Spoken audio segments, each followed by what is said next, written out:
Yeah. Yeah. Yeah. So do I have more time? I think you've got 2 minutes. Okay, so I'm going to skip to the very end of it. And so Denzel in the article says, so do I have more time? You've got a few minutes. I think you've got 2 minutes. Okay, so I'm going to add there, sorry. Sorry. So it says, Denzel says to make the shift requires less a change in policy or legislation as a change in attitude. So what do you guys think about that statement? Do you agree, disagree, in the middle?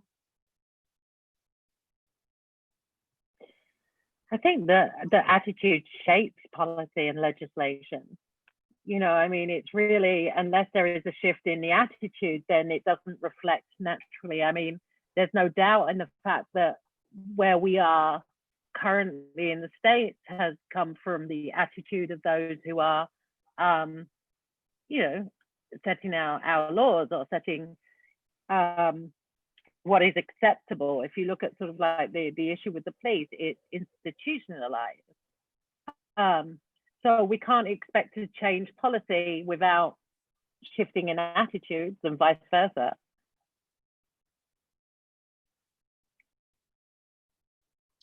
Sorry, I was just actually, you've got about you have 5 minutes. I gave you the wrong time. So, but I actually wanted to jump on what Caroline said, because I kind of I agree.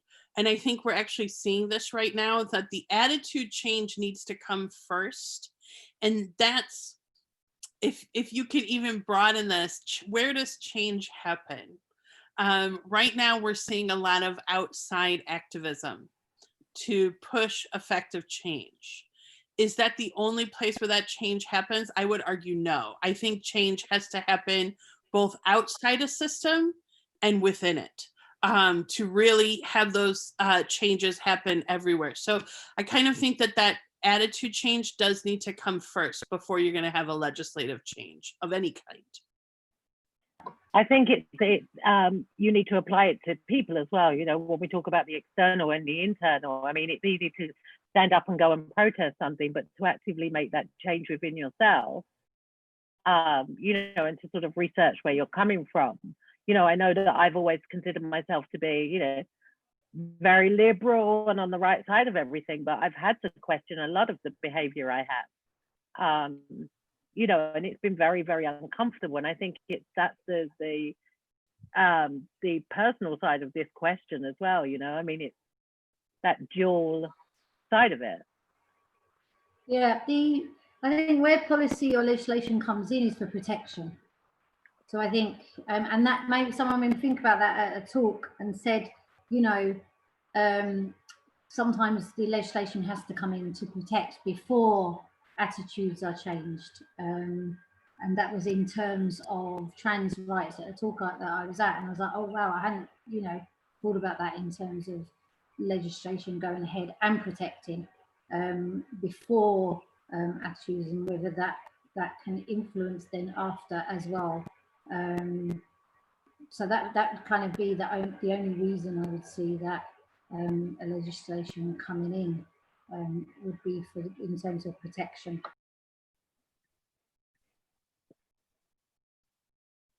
Great. Yeah. Would anyone else like to add anything? By the way, this would be, as it's for students, an amazing discussion and text. Yeah, agreed. That's a good question. You know, because we've seen today a lot of talks on different ways to bring some of these ideas into the classroom and to be brave and use some of these topics that people are sometimes afraid to touch.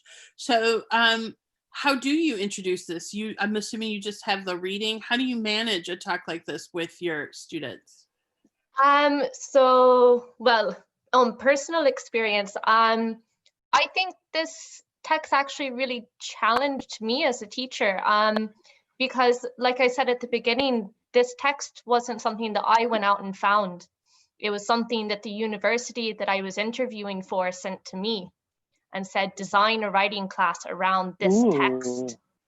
And so as a teacher, you're now in that position of that university saying, you need to, you know, talk about this. How do you put it into a class?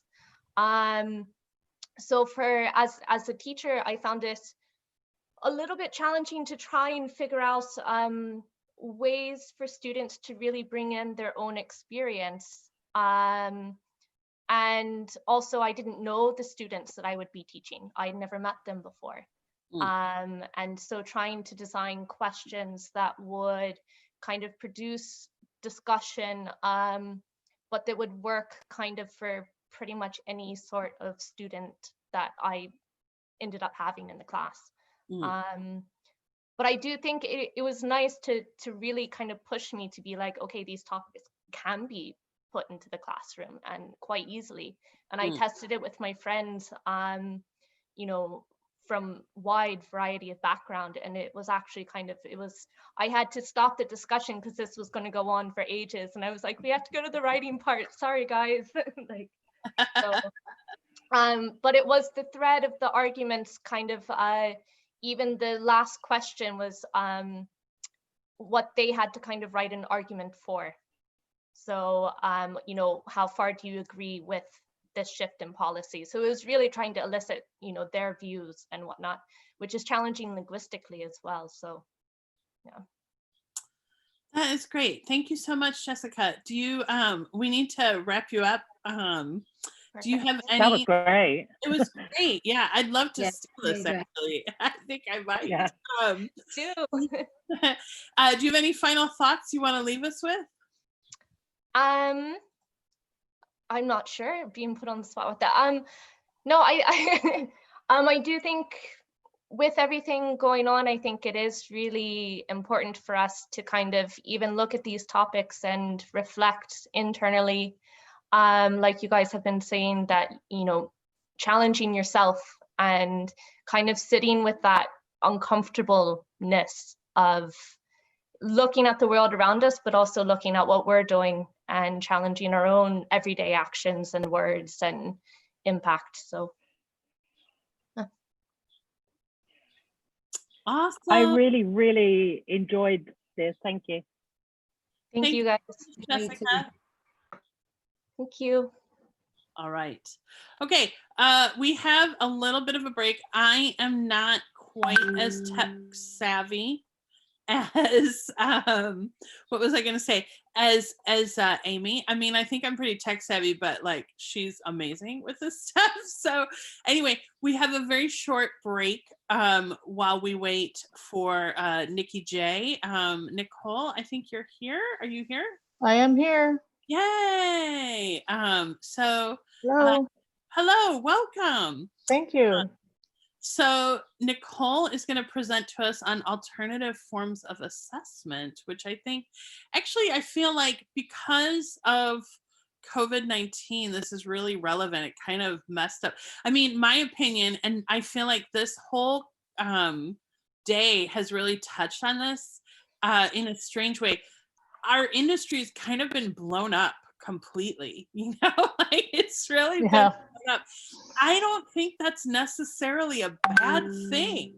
I think that it is actually a good thing. The thing about moments of kind of great uncertainty, which we're kind of in right now, is as scary as they can be, there are also opportunities for change, both for negative and good. So I'm hoping we can bring a little bit of that. And so Nikki J, I'm going to stop sharing. Oh, and please, if you have not already, go to our website. You're going to see some links to the charities we found. There's one in the US, one in the UK, one that donates globally. And if you'd rather do that locally, that's fine. And if you can't do that right now, that's fine too. Give what you can. We will take it. So, all right, I'm going to mute myself. Nikki, if you need any help, let me know. I will. Thank you. I think I can do this, but we'll see. Okay, so as Melanie said, I'm Nicole. Johnson is my last name. People often call me Nikki J, people that are close to me. And I'm going to be talking about alternative forms of assessment today.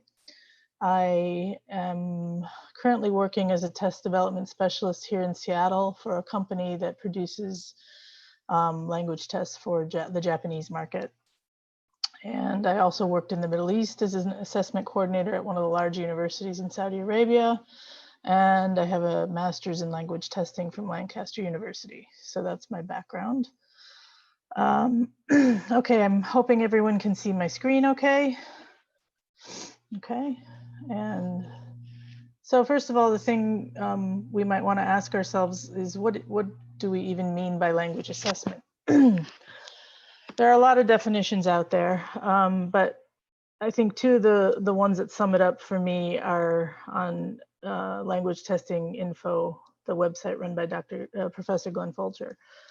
The first one talks about maybe a more traditional form of language testing, and that, that one is, okay. Language testing is the practice and study of evaluating the proficiency of an individual in using a particular language effectively. So here we're talking about proficiency and how effective they are when they use the language.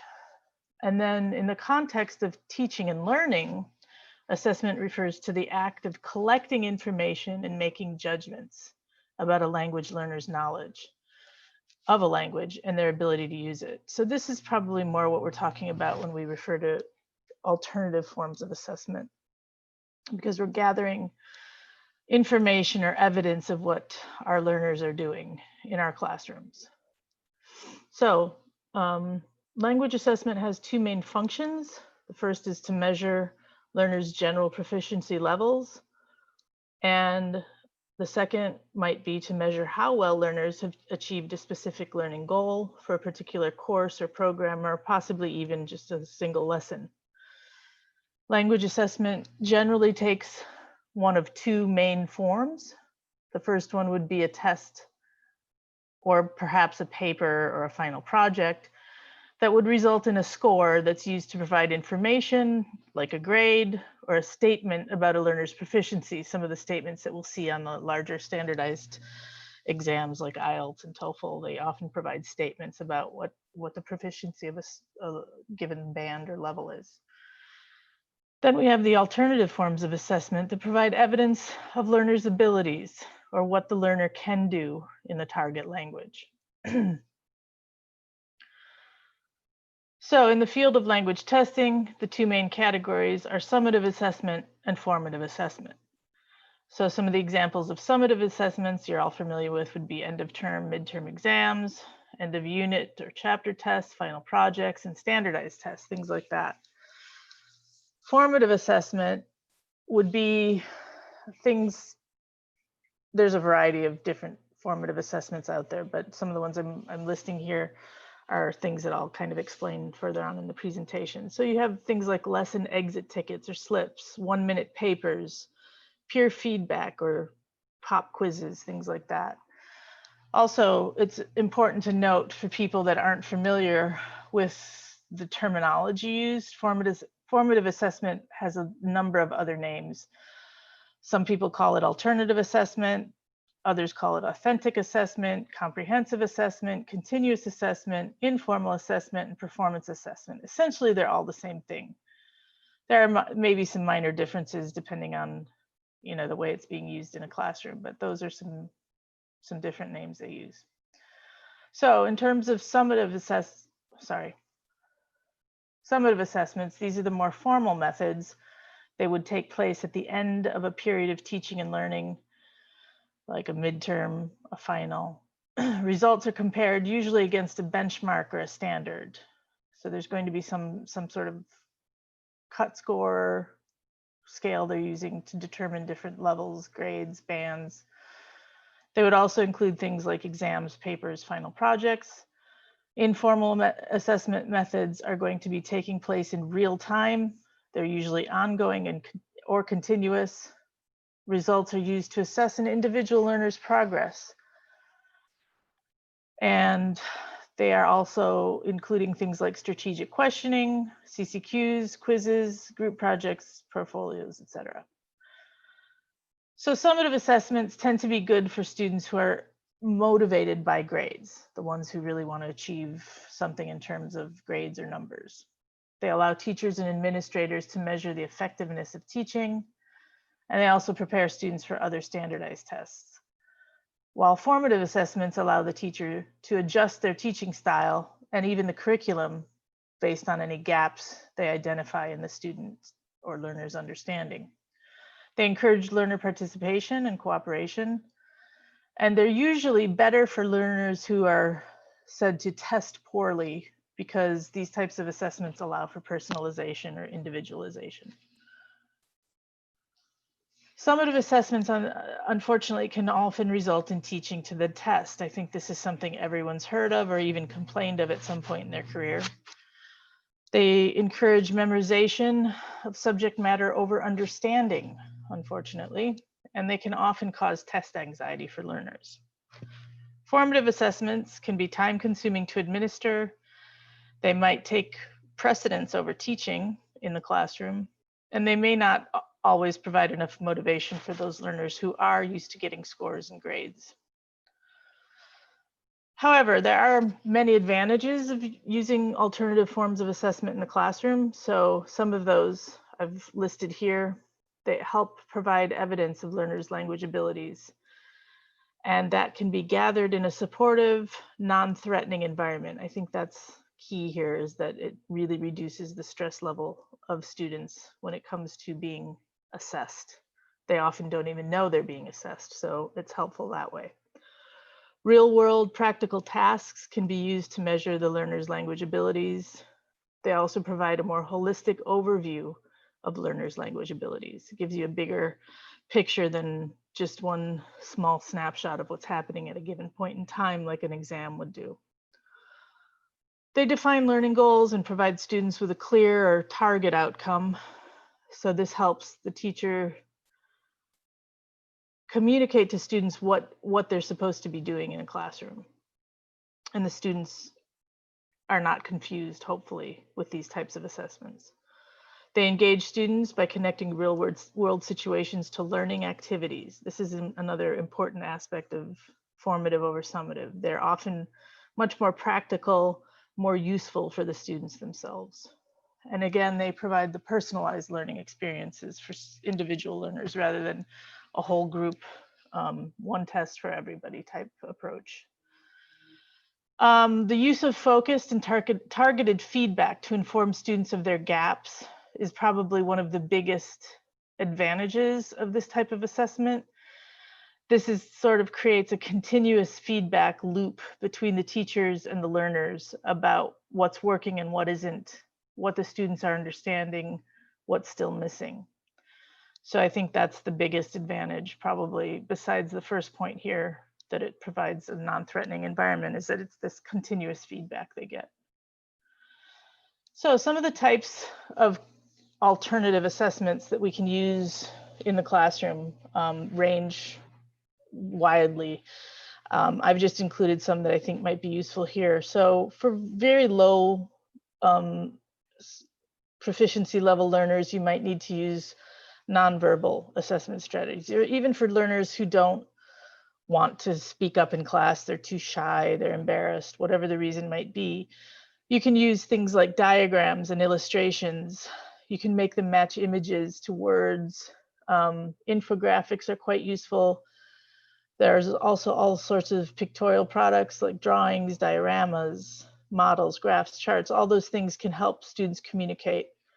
And then, of course, there's physical demonstration and response, such as gesturing, the thumbs up, thumbs down when you're doing comprehension checks. They can act out vocabulary or concepts just by playing a game of charades or something like that. Then we also have types of alternative assessments that help monitor learners' understanding and speaking abilities. So oral performances and presentations. I think most of you are familiar with and have used these in your classroom, but you may not even be aware that you're using them as an assessment. But you'll be monitoring students' progress during class discussions and debates. You'll have students describe, explain, summarize things. There's often games taking place in the classroom that can showcase what students can and can't do. They can do interviews and surveys with each other. They can do something like a living book report where they sort of act out what happened in a book or a short story. They can do a number of types of oral reports. They can retell stories, text, things like that. And then of course, role plays are used a lot in the ESL, EFL classroom. So these are all types of oral alternative assessments that we can use to monitor and evaluate our students' progress. The written products, things like comic strips, controlled writing tasks, when you break down the tasks for them, so you'll only maybe have them brainstorm during one lesson, and then in the next lesson, they might, write an introductory paragraph or something like that, and break it down into smaller pieces for them. They can write dialogues for their role plays. They can have group writing activities where they work together in pairs or groups. Things like lesson exit tickets or slips are a good way to get immediate feedback from students about what they've learned or what they still don't understand. 1-minute writing assignments are useful as well for teachers who want quick feedback without having to spend a lot of time on these types of assessments. Peer reviews and self-reviews are also very popular in the ESL, EFL classroom because it helps students look at other people's work, look at their own work, reflect, write some critical analysis of what they see. Portfolios, of course, are a big and very popular form of alternative assessment. These are used to collect samples of their work and track their development. And you're also helping create a record of their progress throughout a course or a program. So some of the items that teachers or students, if they're the ones who are selecting the items themselves, would be checklists or drawings, interview notes, mind maps, recordings, survey results, tests and quizzes, and then any number of writing samples would be put in there. One important thing to note is that the more variety of items you can put into a portfolio, the better teachers can gauge learner development throughout the course or the program. Another useful thing that has been used more in general education are the KWL charts.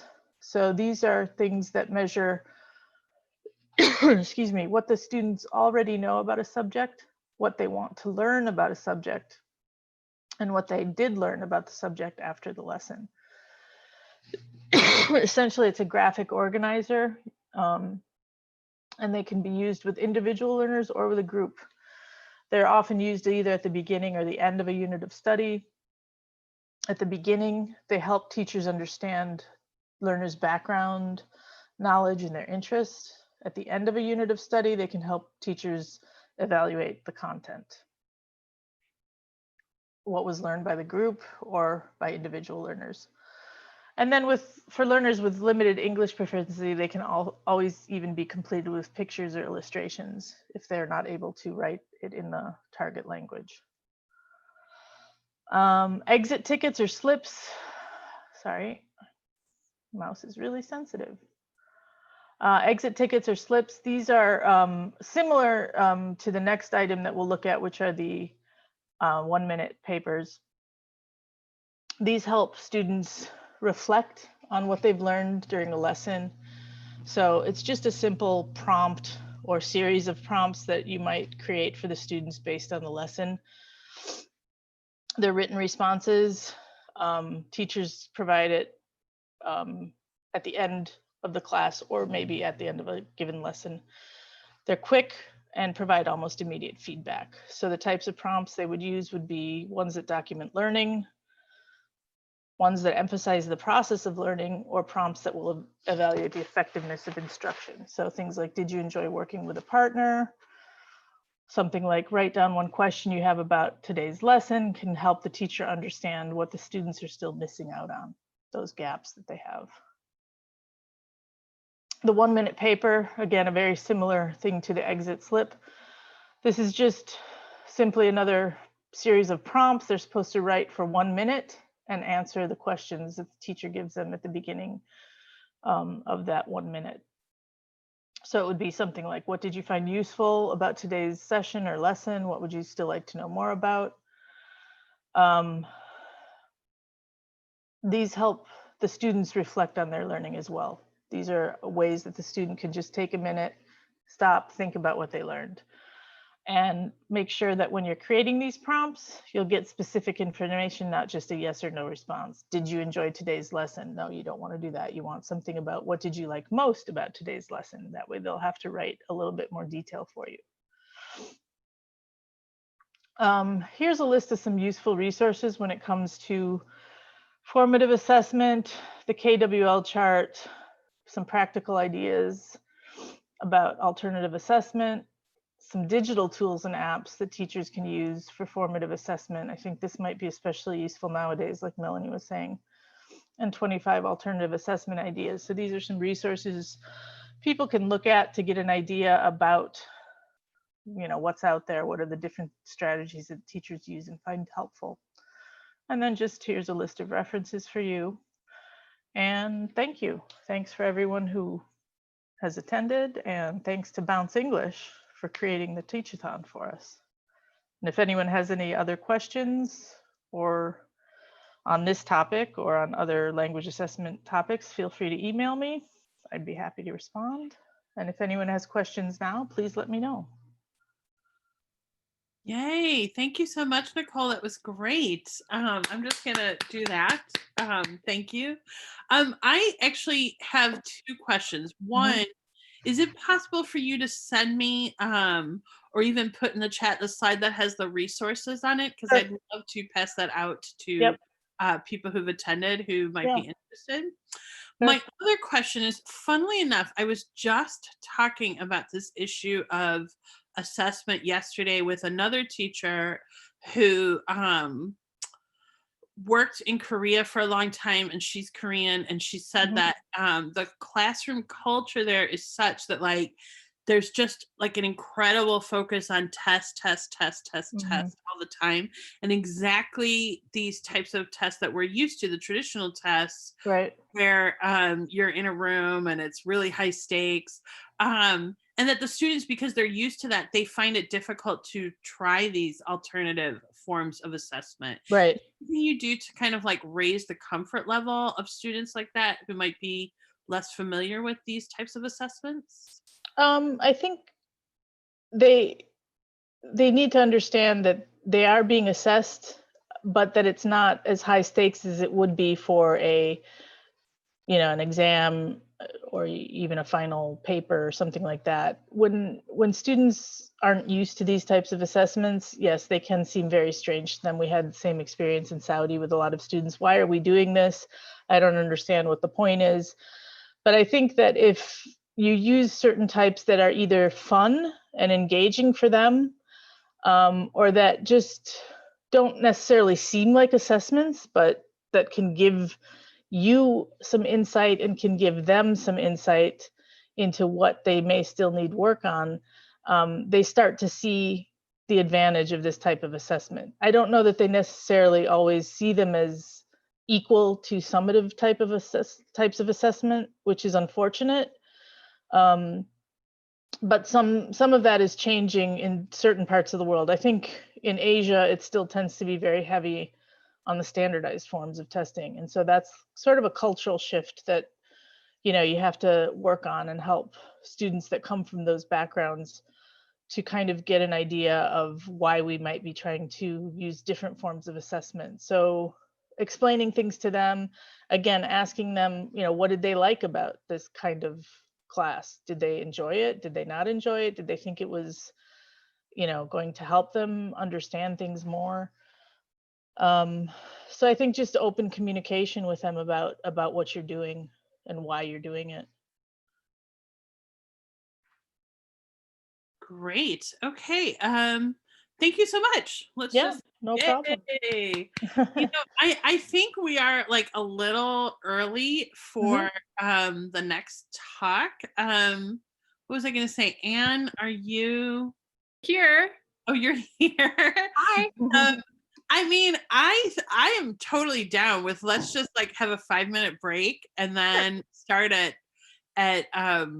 I guess, well, 12:05 for me, 8:05 for other people, because I know we've got some people on here and it's like 8 o'clock at night. So I feel like let's just bang it out. How does everybody feel about that? Wow, it's funny. Our worry was that we'd be behind, not ahead of time. So that's great. Okay. So right. Nicole, if you could just stop sharing your screen, then Anne can kind of get set up. And I'm going to mute you, Nicole. Okay. Yep. Okay. I'm going to have to duck out anyway in a little bit. I have another meeting I have to.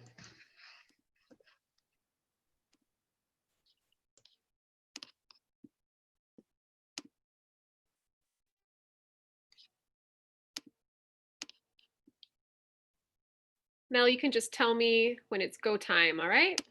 Okay. Okay. So before we get started with Anne, Anne is a colleague of mine that I worked with at University of Southern California. And, you know, I think it's amazing. We have had people from all sorts of different institutions today, different organizations doing different things from a number of places. I would like it to be even wider than it is. But again, just thank you so much for being here. Feel free. I will tell you, a couple of people have asked this. Will we be giving out recordings of what we've done? Yeah, we are going to probably, what's going to happen is Amy and I will have a post Teachathon chat about how to do the replays. I'm a little I'm a little torn of how to do it, and then we'll let you know, but I do believe we will start replaying everything within the next few days. Amy, are you on? Is there anything you want to add to that? Yeah, sure thing. So I believe that you will have immediate access to the 2 YouTube live sessions on our YouTube channel, and those will be up and running. I think ultimately what Melanie and I are going to do is probably take the Zoom video and package it up and refine it a little bit for future use, but we'll definitely leave the whole thing up for a few days, and definitely want to make sure you guys have access to it and access to take a look back at some of the great discussions we've had. So that will be available.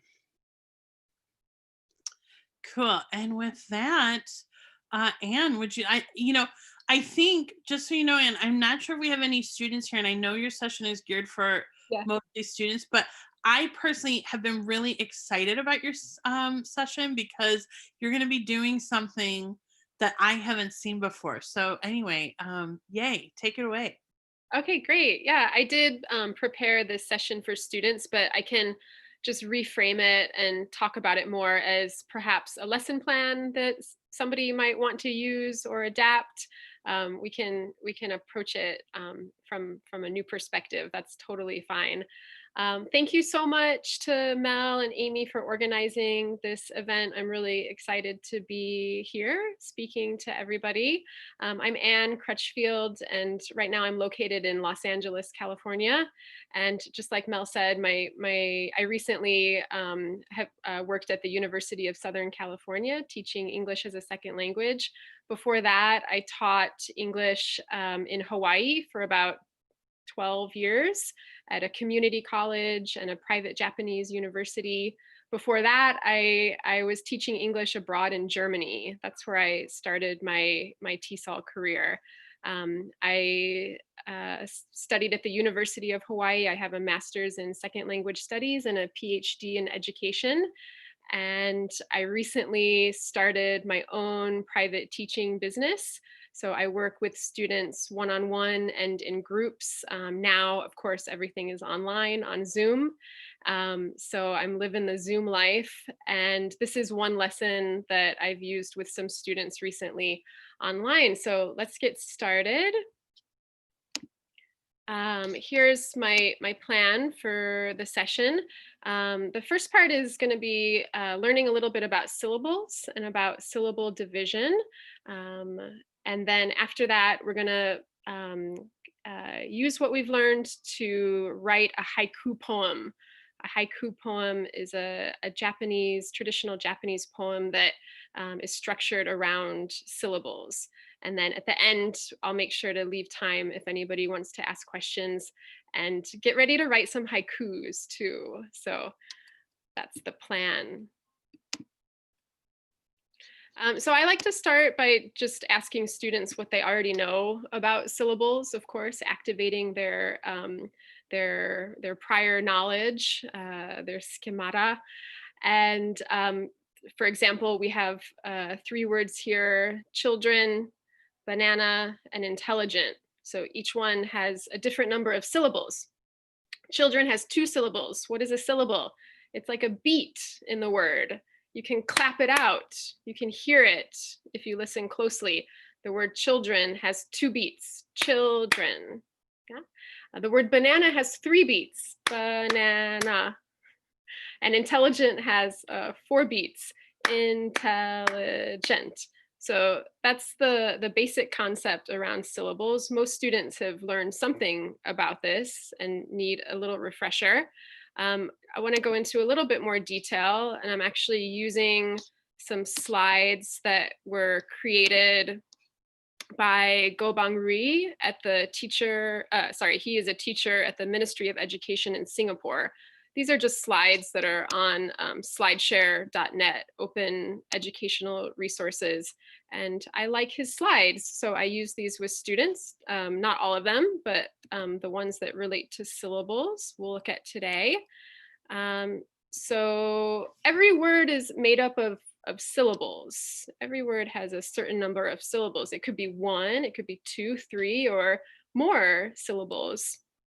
So some examples of 1-syllable words are words like dog, sun, shoes, right? So they each have 1 beat.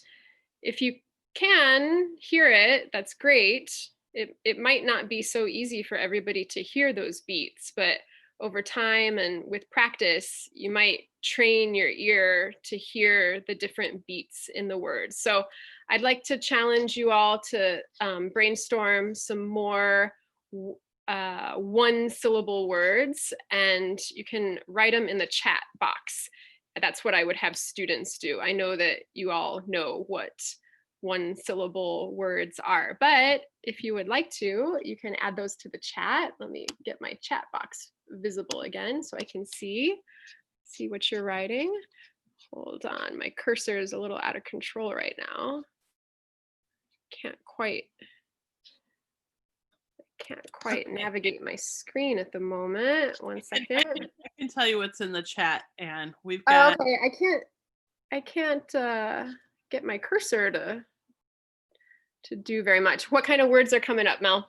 We've got fun, man, Tom, cat, dog, house, cup, cat, food. Wow, that's great participation. I thought maybe one person would contribute. Yeah, those are all 1-syllable words. You guys got it. Here are some 2-syllable words like advise, compete, discuss, quiet, orange, and table. So what makes a word 1 or 2 or 3 syllables? It has to do with a vowel sound. So every syllable is 1 vowel sound. 1 syllable is 1 vowel sound. Now notice that it's not necessarily the written vowel. It's not necessarily the letter A-E-I-O-U, but it's the sound, right? So for example, the word advise, we have an A, an I, and an E, but it's only 2 syllables because, oh, sorry, let me close my door. Only 2 syllables because we just have 2 vowel sounds in that word. I, advise. So if you can hear it, I. I. 2 syllables, 2 vowel sounds is 2 syllables, right? Same with compete. Compete. E. Compete. You can hear those 2 vowels. That's why the word is 2 syllables. So that's the rule for syllables. Here's an example with a 3-syllable word. Gratitude. We can divide this into 3 syllables. Gratitude. A, I, U. 3 vowels is 3 syllables. Even though this word has an A, an I, a U, and an E, but that doesn't mean that it's 4 syllables. It's just 3 because some of those vowels are silent or combined. So I'd like to now challenge you to separate one of these example words into 3 syllables. Maybe we can do, I'd like to do the first one together if I can get my chat box under control. Pick a word and you can kind of break it up on your own in the chat box. I'm gonna take a second to reorganize my screen. Where's my chat box? Okay, now I got my chat box open. Yeah, okay, thanks Mel, elastic, and Nicole, expensive, and Jessica, official, right. I think you guys got the idea. If students are still confused, you could go into more detail about that, or also do some more examples with 4-syllable words like calculator, a, u, a, or. I think that helps students to kind of hear the vowel sounds if I isolate them. A, u, a, or, calculator. Yeah. And here's some more examples that could also be divided up. Maybe we'll do one together. I'll do the first one. Economics,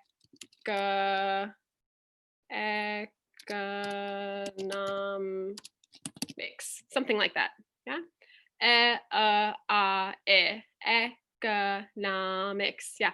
Oh, I see a question from Jessica about, where do you divide the consonants up? Actually, I'm not totally sure. Maybe somebody else knows more about that. I tend to just focus on the vowel sounds. So I'm not sure if it matters. Probably if you've studied phonetics deeply, then you have more information about that than I do. A fish.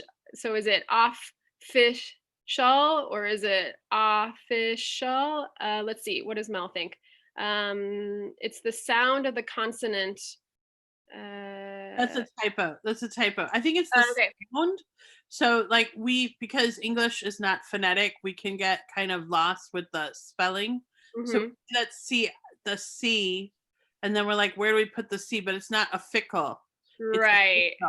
So I think we need to keep the C and the I together because it's the C and the I that ultimately make that sh sound. I don't know.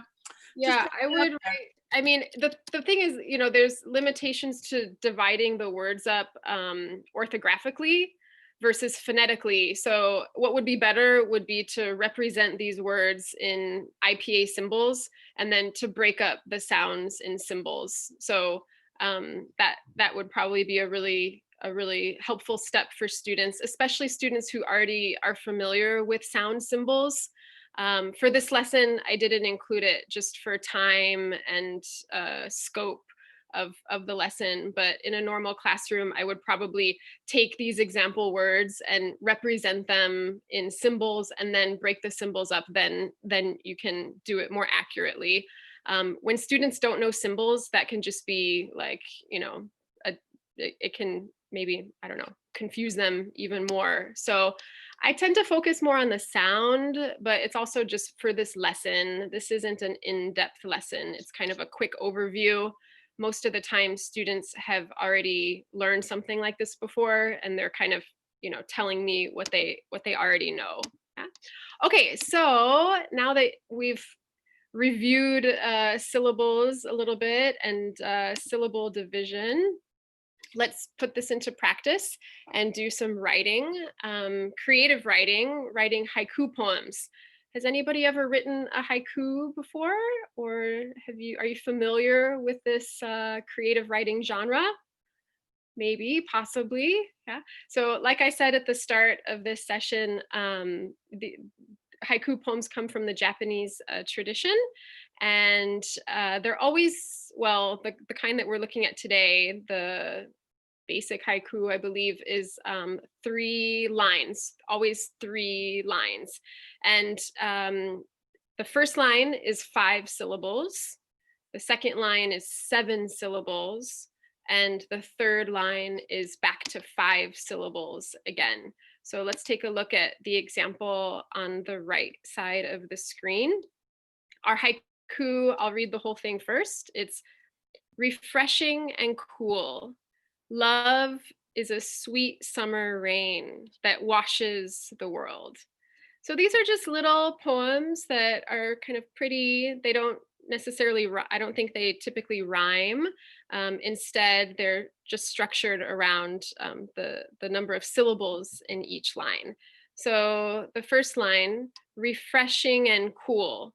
Refreshing and cool. 1, 2, 3, 4, 5. We can break it down like this. Refreshing has 3 syllables, right? Refreshing. And just has 1 syllable. There's only 1 vowel sound in that word. Ah, and. So 1 syllable. And then same with cool, just 1 syllable word. Ooh, right? Refreshing and cool. Yeah. Our second line, love is a sweet summer rain. That line has 7 syllables. Love is a sweet summer rain. 1, 2, 3, 4, 5, 6, 7. Like this. Love is 1 syllable. Is 1 syllable. Is 1 syllable. Sweet, again, 1. Then summer is 2. Summer. The last one is rain. Yeah. And we can break down the last line as well into 5 syllables. That washes the world. 1, 2, 3, 4, 5. Like that. Yeah. Thank you, Nicole is already 1 step ahead, which is great because I actually wanted to tell you earlier that start writing your haikus in the chat box. Yeah, write your own 575 haiku about any topic. Yeah, about the coronavirus. I'm gonna read Nicole's. She wrote, unknown and scary, people dying every day, coronavirus. It's good. It's really good. Yeah. Unknown and scary, 5 syllables. People dying every day. 1, 2, 3, 4, 5, 6, 7. And then coronavirus is a 5-syllable word. Yeah, so really good. Keep writing them. We'll come back and read some more examples of that. And as you're writing, I'm going to show you some examples. These are some student examples, just to give you perhaps some inspiration. So these were written by students in a class recently that I taught online. And they wrote the first one here, white and clean winter, cover the world together, more beautiful snow. So drawing up kind of imagery of winter, snow, like that. When students write them, it's of course a process to go through and edit, because most of the time there are, mistakes as far as how many syllables are in a word. So I'll have students write them in the classroom. I'll have them come up to the board and write them on the board. On Zoom, I have them write it in the chat box, and then I usually copy paste it, and then we can kind of edit it together. So as a class, we'll go through and make changes, and sometimes you have to rewrite or reword or rephrase your idea so that it fits with the 5-7-5 structure. Yeah. So these are edited. We've already gone through them and marked the syllables and talked about words that are particularly challenging or confusing. It tends to be words. Let's see, what's a good example? What's a good example of a word that I think might be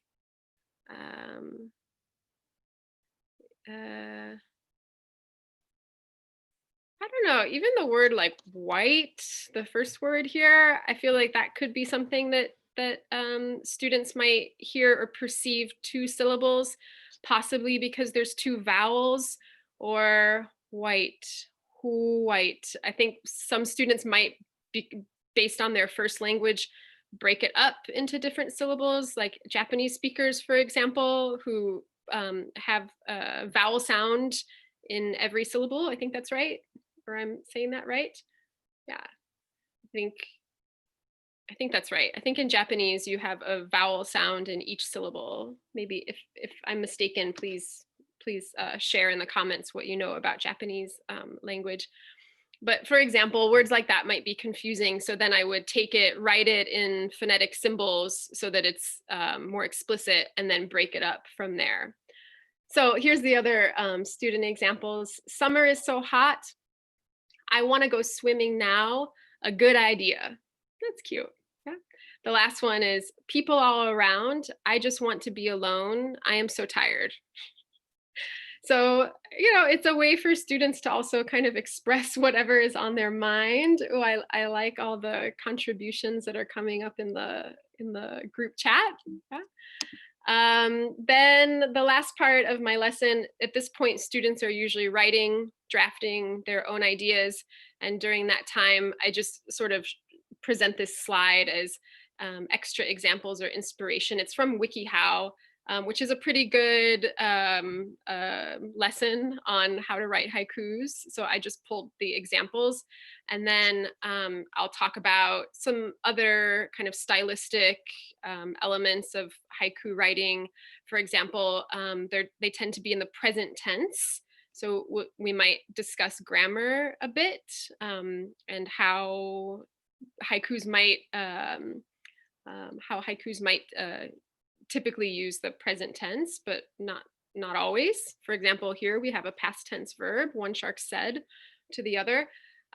Using concrete images is another level of writing for those who are a little bit more advanced, perhaps. Including some kind of an intriguing ending, something that surprises the reader or makes them think or presents a contrast of some kind, as well as lots of sensory details. So I focus a little bit more on this aspect, yeah. So evoking senses and thinking about sights and sounds, tastes and smells. I also like to emphasize the role of nature in haikus. Taking something simple from nature, something that you see every day, like the sun or a cloud or a blade of grass or a cool wind on your face, right? Little things that we don't necessarily notice all the time. Taking a simple element from nature and then making it extraordinary, yeah, making it poetic and making it something really beautiful and lovely. So these are some of the things that I talk about while students are writing and discussing. So let's see, whoops, back to this one. Now let's read yours. I'm gonna go back. So, okay, Nicole's was great. Unknown and scary, people dying every day, coronavirus. And then we have, what did Mel write? Under the sun, I walk among the flowers. Under the sun, 1, 2, 3, 4, 5. I walk among the flowers. 1, 2, 3, 4, 5, 6, 7. And do you have a last line? I don't see the line, the third line, another 5-syllable line could be added. It's Life is beautiful. Life is beautiful. beautiful. I see it. Oh, gotcha. Yeah, here we go. Life is beautiful. Yeah, and what you said is true. It's writing practice that's, you have to be concise. So that's kind of the opposite of what students are asked to do most of the time in classrooms, academic English classrooms. They're expected to expand their writing. which of course is very important for other genres, but this is like kind of low stakes writing, low pressure writing, because it's short. It can be done quite quickly about really any topic. And yeah, I think it takes away some of the writing anxiety that certain students might feel. Jessica Garska wrote, "Raining outside now, cozy inside with kittens, happy days in Cary." That's nice, right? Lots of sensory details, cozy, raining, concrete images. Yeah, the rain outside. Yeah, I really like it. And I would say it's kind of an intriguing ending too, because when I read the location, it kind of gives me a whole new idea about where you are while you're writing this poem. I can envision it more. Julie Butters wrote, "I really love dance. It makes me feel free. Let us dance freely." Yes, I'm also a dancer. When I'm not teaching, I'm dancing. So I like your topic a lot.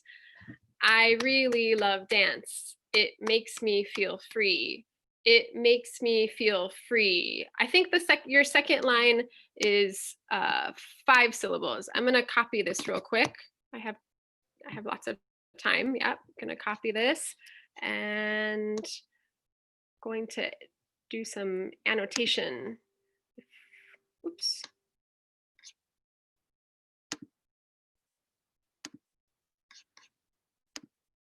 See if I can.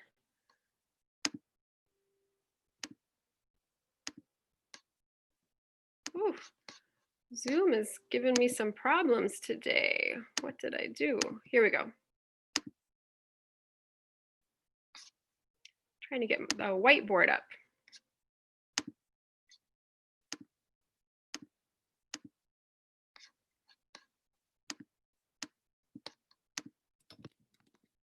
Okay, let's break this one down. I'm gonna cut it in the second line just so it's a little easier to see. Let us dance freely. So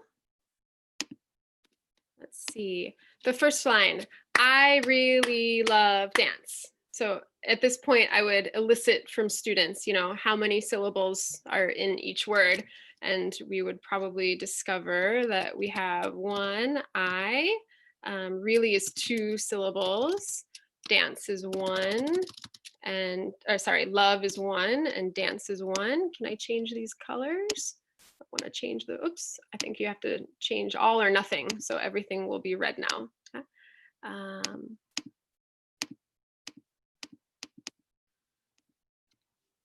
There we go. Second line, it makes me feel free. So it is 1 syllable. Makes is 1 syllable. This is a word that I think students might also perceive as as 2 syllables, because I don't know, makes, but this is a consonant blend at the end, right? A, k, right? A, k, s. So that blend at the end is actually just consonants. We just have one vowel sound. A, makes. So that one is 1 syllable. Me is also 1 syllable. Feel and free. So each of those words is, each one has just 1 vowel sound. So maybe we can add something to this line. It makes me feel free. We could add an adjective or an adverb, sorry. We can add an adverb before free. It makes me feel very free. It makes me feel free and help me out, guys. What can we add to the second line? It makes me feel, I don't know. This was the first thought that came to my mind. Very is a 2 syllable word, right? So that would add 2 syllables to that line so that we would have a 7 syllable line. It makes me feel very free. 1, 2, 3, 4, 5, 6, 7, like that. Lots of different ways that you could change it. You could change it to dancing if you wanted to repeat that idea, or you could change it to a different verb or gerund, like moving makes me feel very free. Moving makes me feel very free. Okay, that would be too many. So then I would have to change very to so. Moving makes me feel so free. Yeah, these are the kind of conversations that I would probably have with my students and see what they think and make adjustments in that way. Last line, let us dance freely. Let us dance freely. 1, 2, 3, 4, 5. Yeah, really nice haiku. I like that one a lot. Thank you, Julie, for sharing that one. Okay, are there any more? Oh, here's another one from Fiona, I think. Julie and oh, an EAP haiku. It could be argued that the world economy will have some problems. It could be argued, 5 syllables, that the world economy, 1, 2, 3, 4, 5, 6, 7, 7 syllables, will have some problems. 5. Yeah, 5, 7, 5. Really good. And any others? Oh, Tina's got a good one. Sitting at home now, learning about syllables on my iPad. Wow, that's good. That's a nice, intriguing ending with the wow. It's also cute. And then we have any others? Oh, Mel suggested, when I'm dancing, I feel free. That's nice. When I'm dancing, I guess we have a comma in there, yeah? I feel free. That's a nice suggestion to get it to the right number of syllables. When I'm dancing, I feel free. Yeah, that's a nice edit. Okay, thank you guys so much for sharing. I think my session was a little shorter than intended. Of course, when you're working with students and having them read examples aloud and you know, participate, then this lesson could easily become a 30 or 1 hour lesson, depending on how much depth and how many examples you go over. But it's useful. I mean, it's fun.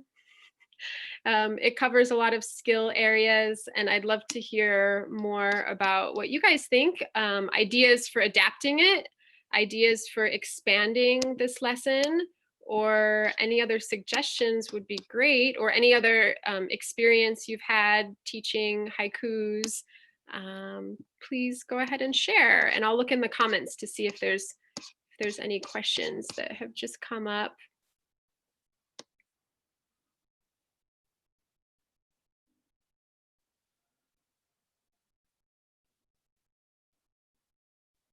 I don't see any questions, but thank you for the positive feedback that I see. It sounds like some people feel like they might be able to use it. Jessica says, we do haikus at the school and Carrie and the students illustrate them and we hang them on the wall. Yeah, exactly. So these are you know, personal, and sometimes I'll use haikus or use this lesson around a topic. For example, if we're studying about technology, then I'll have them write like technology haikus, or there you could present a theme, and yeah, and then making it even more multimodal by adding illustrations and displaying them is a great idea. Thanks for that, Jessica. Fiona said, I think it could really help students think about language patterns and grammatical structures. That's right, because in the conversations that you might have around this, other stuff comes up, right? Grammatical lessons, especially when you start editing the haikus. So as usual, as always, mistakes are good. When students make mistakes, then it provides an opportunity to teach about whatever it is that comes up in that moment. Whether it be, oh, we need to add an adverb. Well, what's an adverb? What does it do? What are some adverbs that might fit? or if you suggest, rewording, sometimes, of course, students might write something that's not logical, then you can help them to just communicate a little bit more clearly with different vocabulary or different grammar. So that's a good point. And Julie also talked about introducing more creative writing tasks. I agree, kind of the same reasons that I was mentioning before. When you're a student in an English class, it's intimidating to write longer pieces. This one is, I think, more manageable and less intimidating for students because it's just 3 lines. It's simple, and you can do this quickly as well. It doesn't have to take up your whole class. It could be just a short warm-up activity, something like that. Yeah, and Mel just echoing some of the same ideas, that these kind of tasks help students feel more comfortable and more confident. I think anytime that you write a poem, right? Anytime you write a complete piece or a complete work of anything, there's a sense of accomplishment. For a lot of students, this is their first experience with any kind of creative writing or any kind of poetry. And that's also a concept that I often explain or need to explain at the onset. You're going to write a poem. What's a poem? And then you can talk about the word language family. Poem is a noun. We also have the noun poet. We also have the noun poetry. So there's more that you could expand on. Mel is going to incorporate this into her engineering class, or into her class with engineering students. And yes, I think students do like the rigid structure. It gives them some boundaries, some like safe boundaries to work within. I've also noticed that when I've used this lesson before with students. Great. Okay, if you have any more haikus to share or ideas or questions, then please do so. Otherwise, I'm also happy to share the PowerPoint. So I'll coordinate with Mel on that, but I'm happy to give you the file so that you can edit it and use it however you would like with your classes.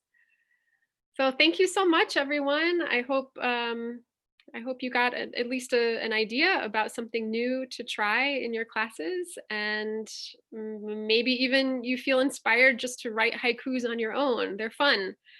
You can write haikus as little gifts for people too, right? Instead of giving a gift, you could write them a little haiku. I think people appreciate that. Okay. Thank you so much, Anne. I'm sorry I cut you off. Is there anything else you want to say before? That's all. I'm finished with my slides. Thank you. No, this was great. I've actually never used haiku. And I've been working with students, helping them with writing and communication. They're engineering students, and they just feel like really, like writing and communicating, it's not their thing. Like they are used to putting things together. So what's great about this is that it kind of takes their mind off the larger task, and then, as you said, it builds confidence. Great stuff. Yay, thank you. They could also be written as collaboratively too, right? So if you could have 2 students writing a haiku together. You could even have a group of 3, and each person is responsible for 1 line, and then they might have to work together to make those lines fit well. But there's, I think, a lot of variations from this. Thank you, Mel. Yeah, thank you so much, Anne. You're welcome. Yay, yay. Bye, everyone. I mean, I'm going to stay on, but cool. Goodbye. Bye. So, wow, I guess I've just muted myself. So I guess I'm going to take over, because now I'm going to be presenting live from a couch in my bedroom, which is just so weird, but it works so well with our current life and times and actually my presentation, so that's fine. Before I get into my presentation, I just want to give a huge thank you to everybody who presented today, to everybody who has stopped by today to watch some of these sessions. I just am really blown away by just every session I've seen has been amazing. And for me, it's only 1:45 in the afternoon. And I'm thinking to myself, I love this idea of like breakfast, early morning professional development session or early morning class. It's just so great. So thank you so much, everyone. I am probably going to get started on my session in just a minute. Amy, is there anything that you want to mention housekeeping wise? No, but once again, super, super thank you. And thanks for everyone who's been sticking with us. I know it's been kind of a long day, and some of you guys like Fee and Joe, and you guys have been on since early afternoon for you and early morning for us. And we really, really appreciate all the participation. And I had a lot of fun and I just learned so much. So one last plug, I will just put one last plug again. If you can and want to donate to any of the charities that we put up on the website or a local food bank, shoot me a note. I will match your donation. And just thank you again. Hurrah! Okay, I guess I'm going to share my screen now. So yeah, wow, I feel like this is a good one to end on. I hope that is the case. This is actually a presentation that I created a few weeks ago. And I feel like even since I made it, it's a little out of date, which is crazy because you just wouldn't think that with everything that's going on. But things are changing so quickly. So first of all, as I said, I want to just say welcome and thank you so much for attending. Oh, Amy, if you're on, we might enable breakout rooms for this for like, I mean, I don't know how many people are really here and not here. So, I mean, maybe not. Maybe we'll just keep it open and we'll just take comments from people here, but there will be like there's a little bit of participation coming up. But welcome and thank you so much for attending. I thought I would start with this slide. I don't know if I'm sure you've seen these memes going around like me 2020, but like I just keep thinking back to like New Year's Eve, 1st of January, early January. I feel like I was very much the image on the left, as some people who know me know that I am just like an incurable optimist all the time, positivity. And I just was like, oh, this year is going to be great. It's going to be amazing. I'm going to do so much cool stuff. And now I feel like, whoa, all right. All right. Okay. So much that I did not expect has happened. And I'm just wondering, I mean, especially too, like, as I said, I gave this presentation a few weeks ago, but especially I feel like this week, for those of us who've been in the United States, it's been a really intense week. And I feel like a lot of us might be feeling a little bit battered at this moment. We've dealt with so much in such a short time. But I'm just assuming some of you can relate to this feeling. But I just was thinking about the ways in which our world has changed. Okay. I mean, the ways in which we interact with our colleagues and our friends have kind of changed. We used to be able to see people we work with at the office or in the classroom or in the staff room or out for dinner or for drinks. But I know that some of that is coming back now, but most of us have been in our homes, and our interactions with other people have been really limited. Also, another thing that's changed is our feelings of security, both with our jobs, our lives. By the way, I can't see the chat box at all. So you know, if you're chatting there, Amy, I would like to ask you, feel free to jump in if there's any important chat you see in the chat. But I think a number of us felt pretty secure in our jobs. And then all of this happened and it completely turned everything upside down. I mean, just yesterday, I heard about some people who got furloughed. I know other people who lost their jobs immediately. I know other people who don't know how long they're going to have a job. Not everybody is in that situation, of course, but so many of our colleagues are. And so many people that we know, and some people have been just kind of put, like they're technically still working, but they don't have hours, and they don't know when they're going to have hours. It's a lot of uncertainty. Then there's also the tasks and demands on our time in a typical day. I was speaking to another colleague who said that she thinks some people right now are unemployed, of course. Then there are other people who are underemployed. And then there's a third group of people who are actually now doing several jobs. So if people were cut from their company or wherever they were working, now they're doing work that they thought they had moved on from in some cases. Like, I've been promoted and I don't do that anymore. Oh, wait, now I do.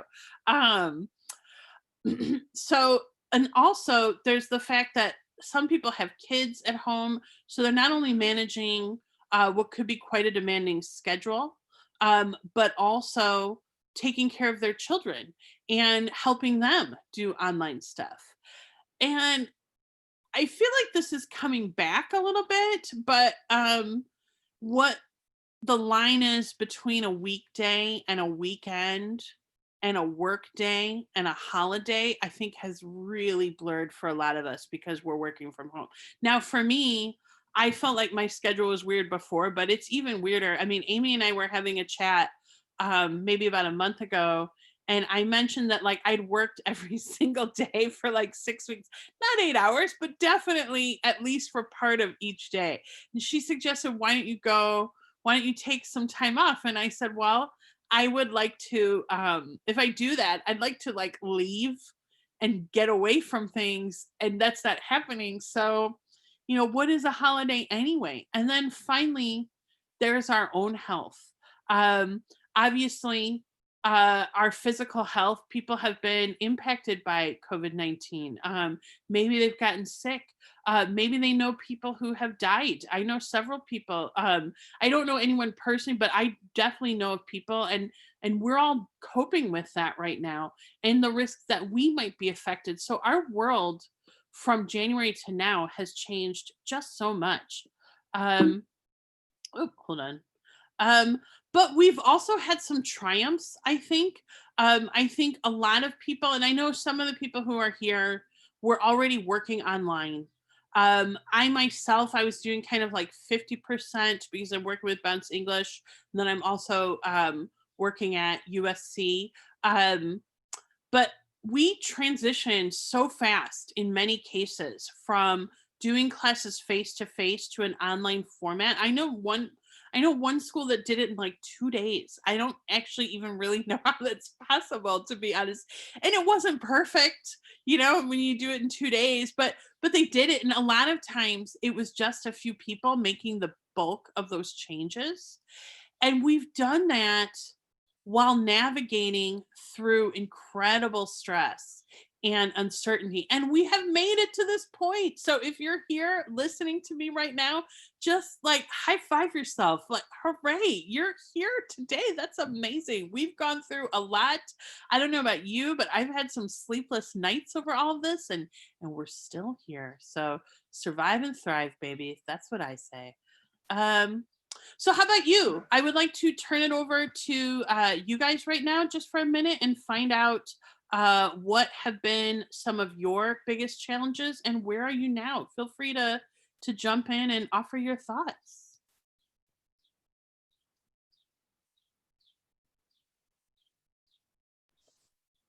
Hello. I'm here. We transitioned overnight. We got a phone call in the middle of the night saying that somebody in the building was infected. and we're in the center of Manhattan, so we had to transition up overnight. And I think we're just coming out of that emergency session into what now. Yeah. And I will say that I thought I was doing very, very well until the recent protests, and that the inability to join the protests because of health concerns, I feel that I'm letting people down. You know, it's a tough one because obviously I'm not, because me getting sick, I'm high risk. So, but this week has seemed infinitely tougher than any of the other weeks, even through the height of it. And I was just reading earlier on today that we're in for, you know, somebody was saying that we're in for a second wave, and actually somebody else said we haven't come out of the first. So I'm in that headspace.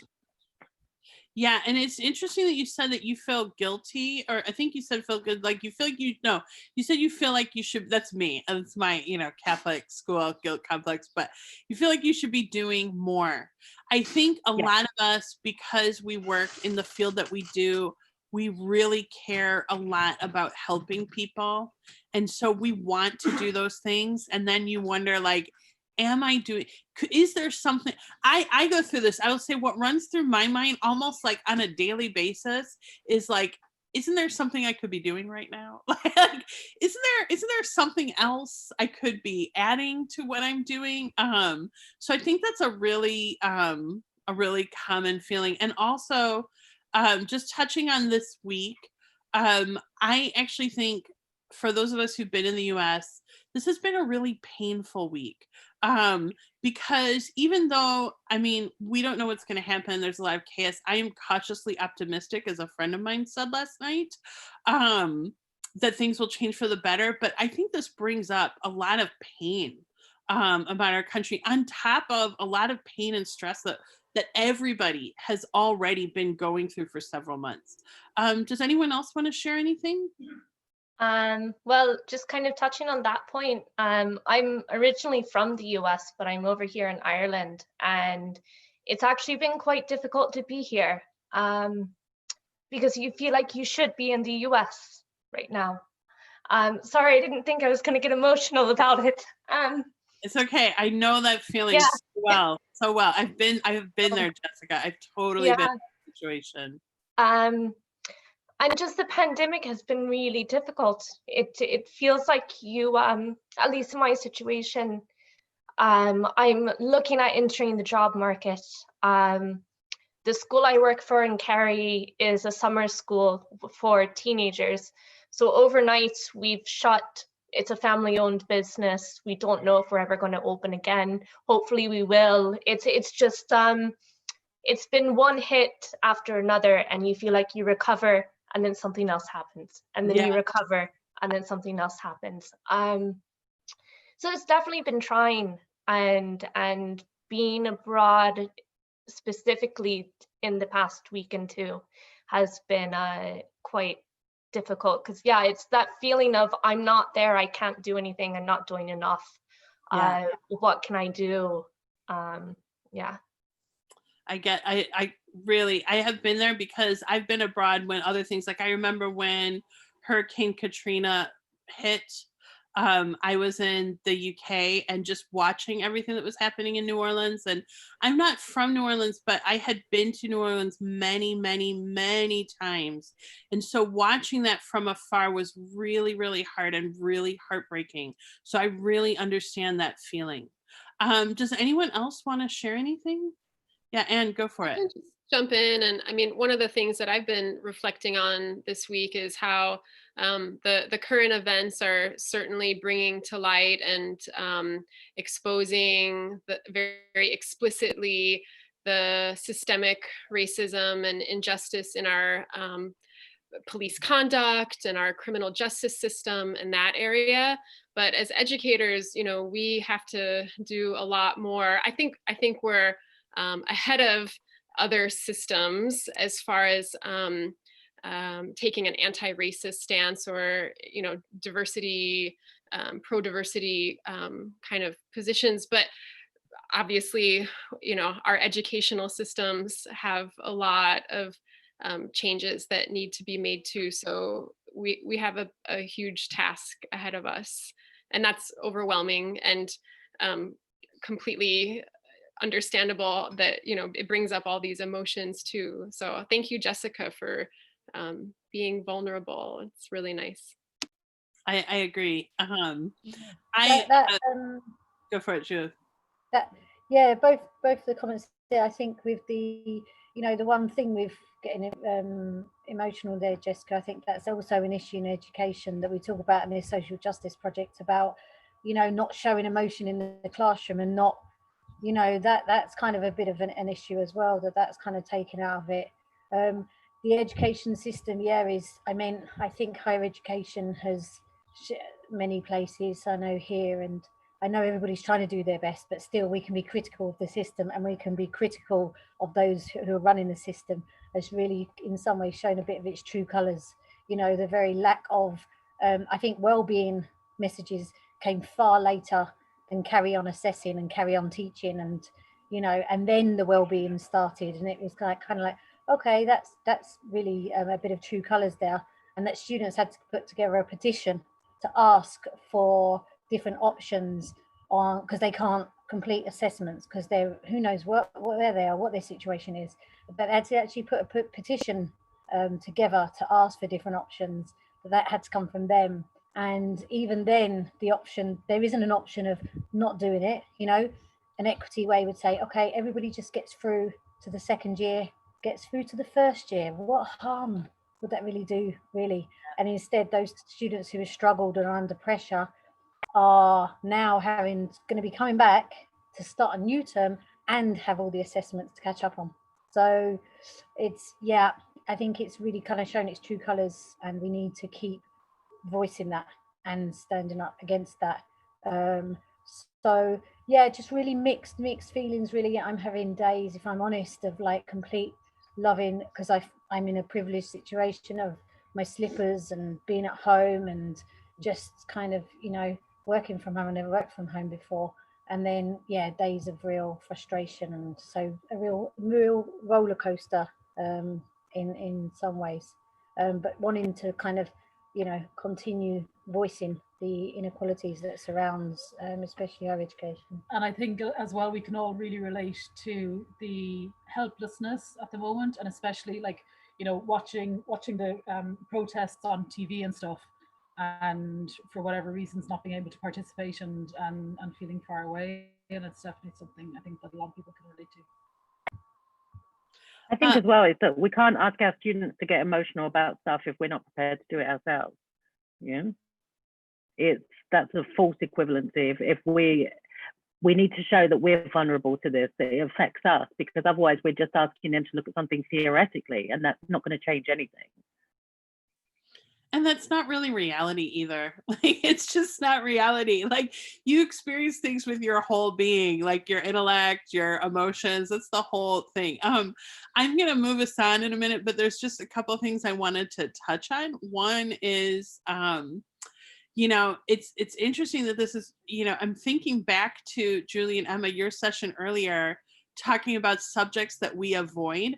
I actually heard of a school administrator this week suggesting that we don't bring up to the students the unrest in the United States right now. We just don't mention it in case that upsets them, but they're living it. How can you do that? And the other thing I wanted to say was, there's a really good podcast about staying at home. It's called Staying In with Emily and Camille. I can't remember Camille's last name, but he's the actor who was in The Big Sick, and he also and Johnny. Yeah, that's it. But he said he's not only having good and bad days, he's almost having good and bad days within the same day. And I really related to that. I think a lot of us have had moments like that. So I feel like we're all doing what we can. I would like to ask you to mute yourself if you can for the moment, but I feel like we're all doing what we can right now, and that is okay. Some days especially those of us who are still teaching, or maybe who are not teaching and are trying to fill our days and then are saying, okay, what should I be doing with myself now? Whatever, I really feel like this is a really tumultuous time. And honestly, whatever you're getting done in a day or not getting done is really fine, because we're all just kind of doing what we can, and that's fine. This I have shared before, and I think maybe even Caroline, you might have given this to me or shared it. I don't remember, but I think this is a really great quote, and I do really think it applies to everything that's still going on right now in terms of the protests in the United States, that we're actually all living through a trauma right now. This is a traumatic experience that we have gone through. And as a result, we're just trying to survive it. Okay. So if you have moments where you are feeling incredibly anxious, or you feel like you're not really feeling anything, or you're feeling depressed, or even like I have to fill every minute of the day, this is all very normal. These are all really normal reactions to trauma. And that is a lot of what this talk is about. Now, I know that some of you have been in my trauma-informed talks in the past. There's going to be a little bit of that, but I'm just going to tell you, basically, I'm going to talk about the experience of COVID-19 and the trauma that we've gone through, and just kind of review how traumatic events impact behavior. And then I'm going to take you through my own experiences of dealing with incredible uncertainty, which, Elizabeth, if you're still here, this will draw heavily on our experiences together. So be ready to relive that. But I'm going to give you some suggestions based on what I have learned about coping with uncertainty with my own experience. So here we go. Let's do this. So first of all, just to remind you, if we want to define trauma, trauma is an event that is physically or emotionally harmful.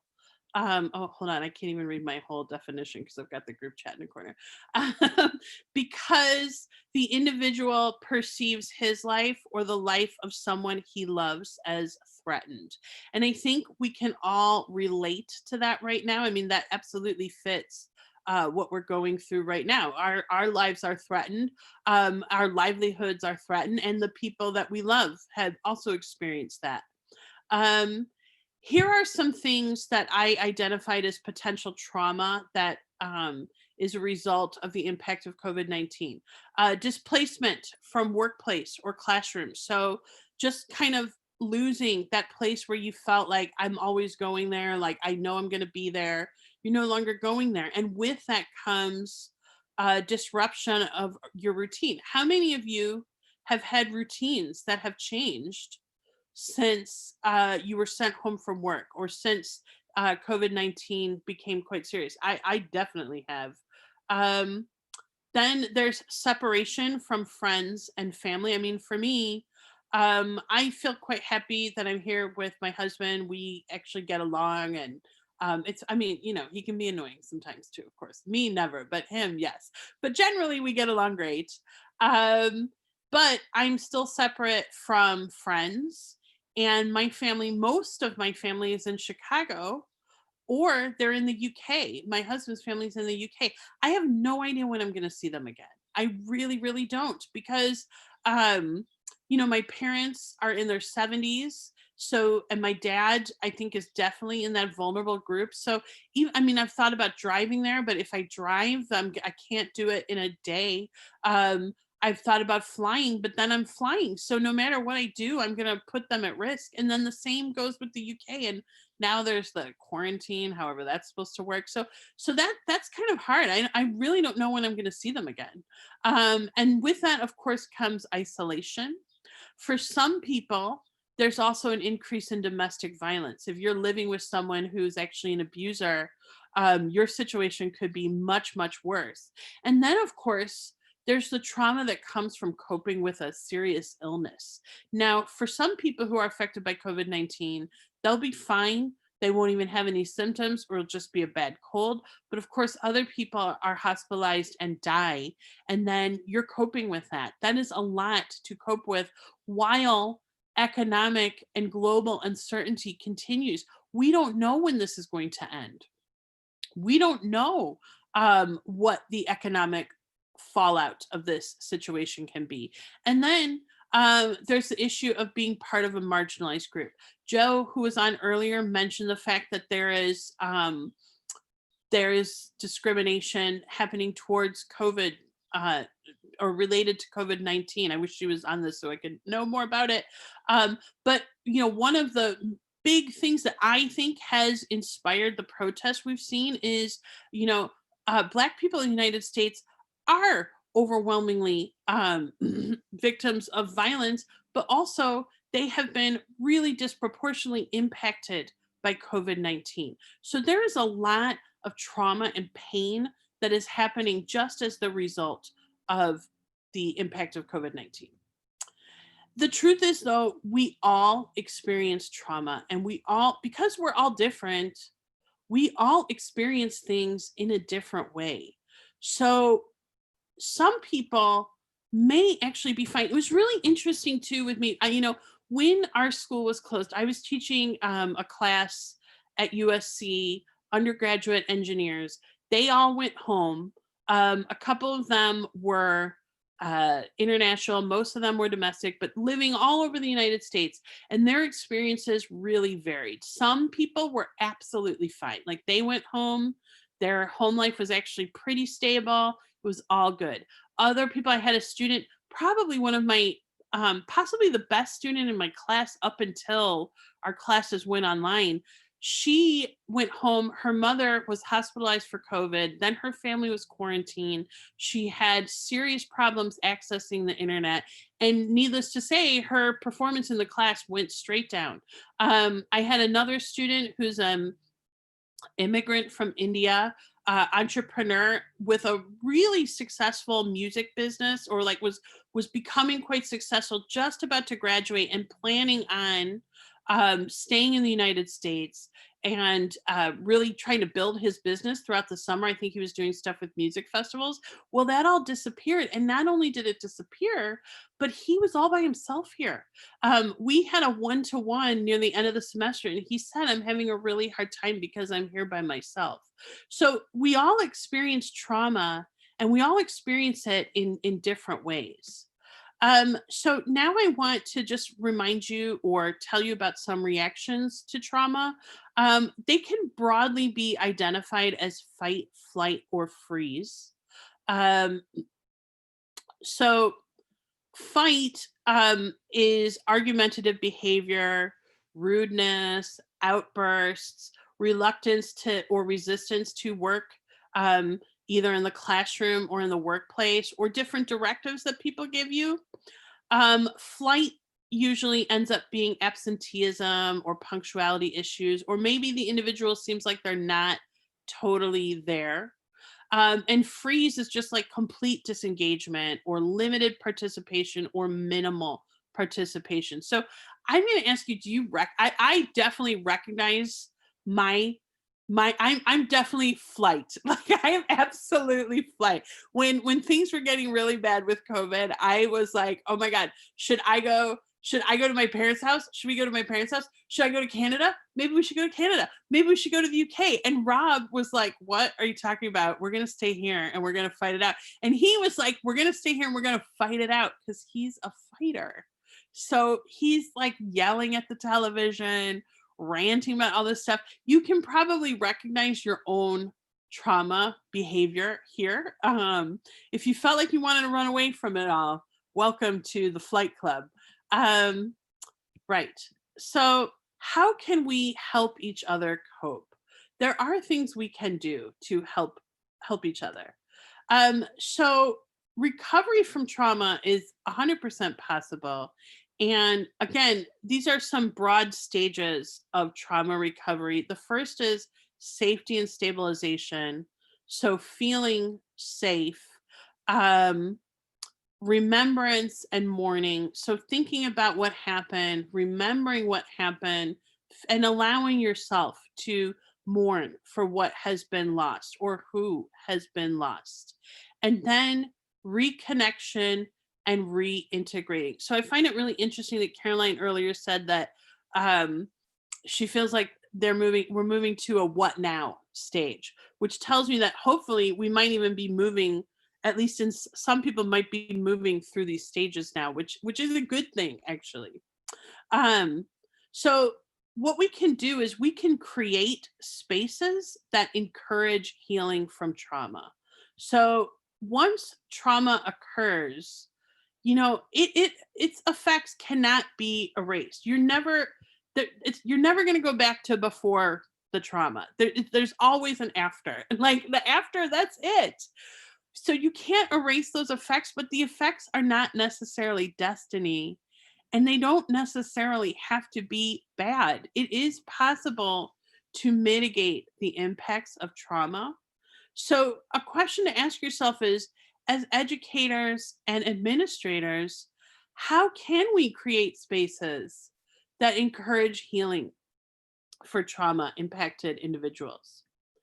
I'm going to just give you some suggestions of things you can do. So one is to refrain from judgmental language, which I think sometimes is easier said than done. But if you are having some difficulties with someone you work with or someone that you're teaching, consider it through the lens of being impacted by trauma.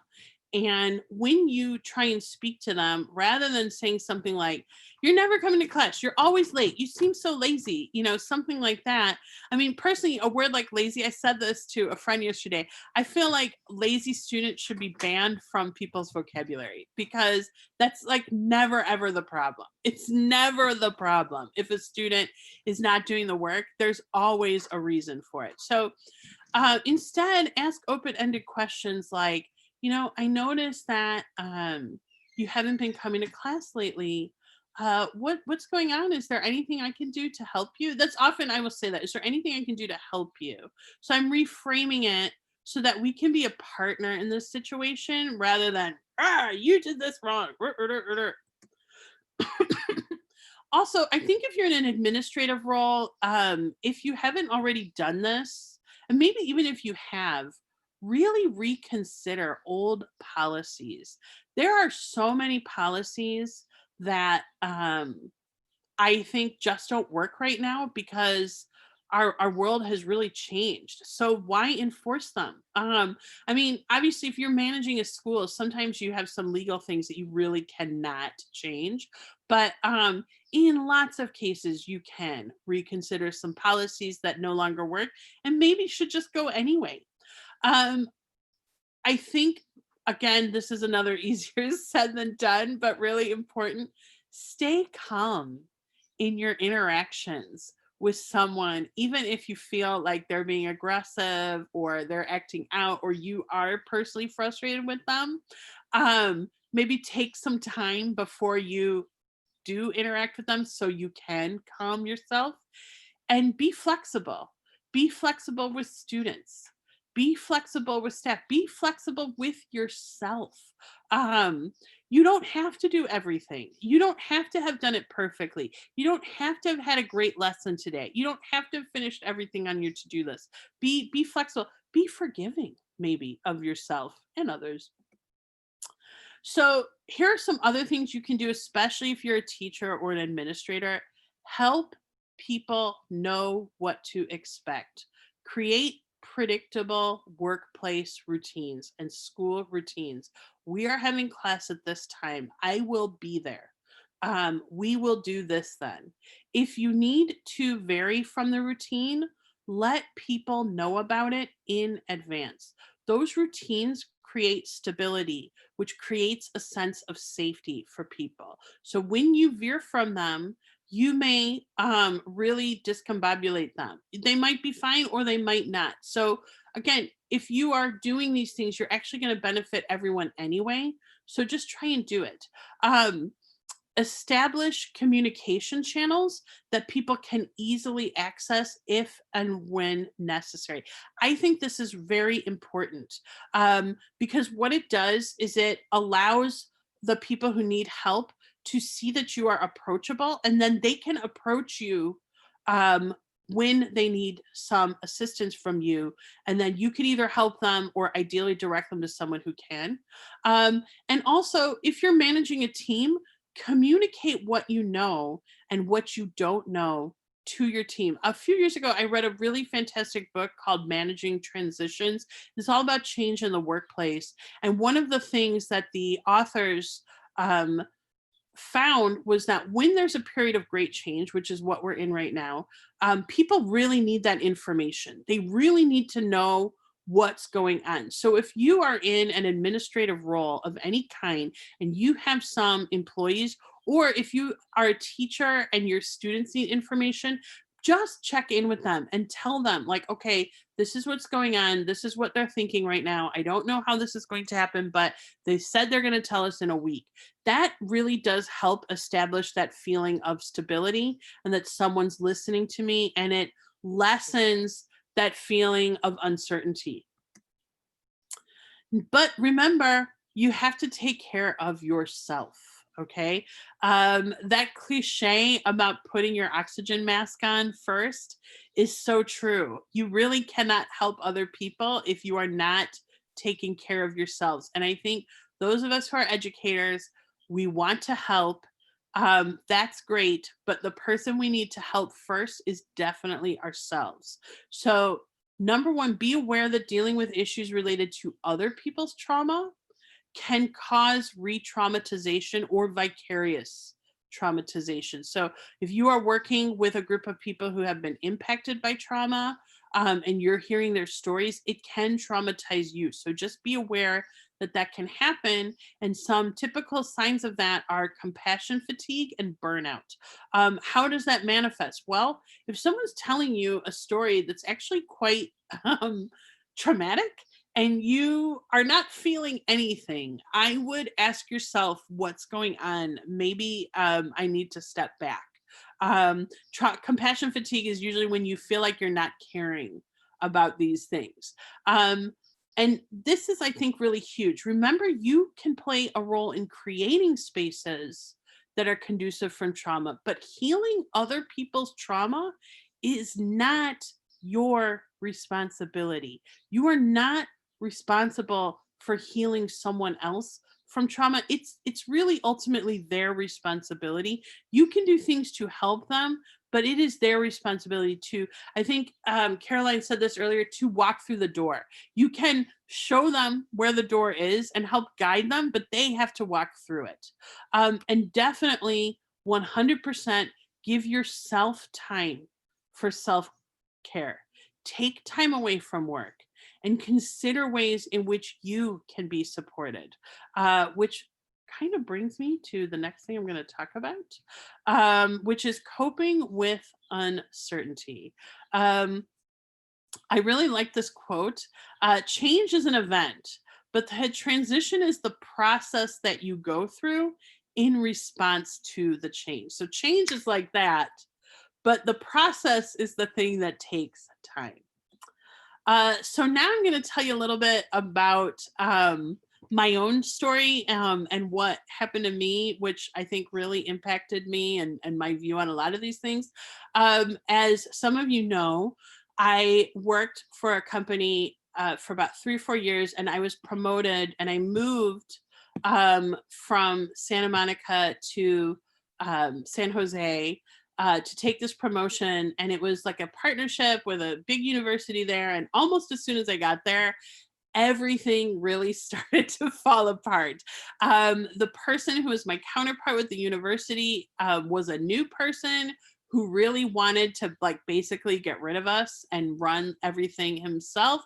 And there was a lot of conflict between my organization and his organization. And it was really horrible, I would say. There was probably a period from about July of 2018, all the way into probably May of last year, where I was completely uncertain about what was going to happen with my job, where I was going to live, what I was going to do next. And it was super, super stressful.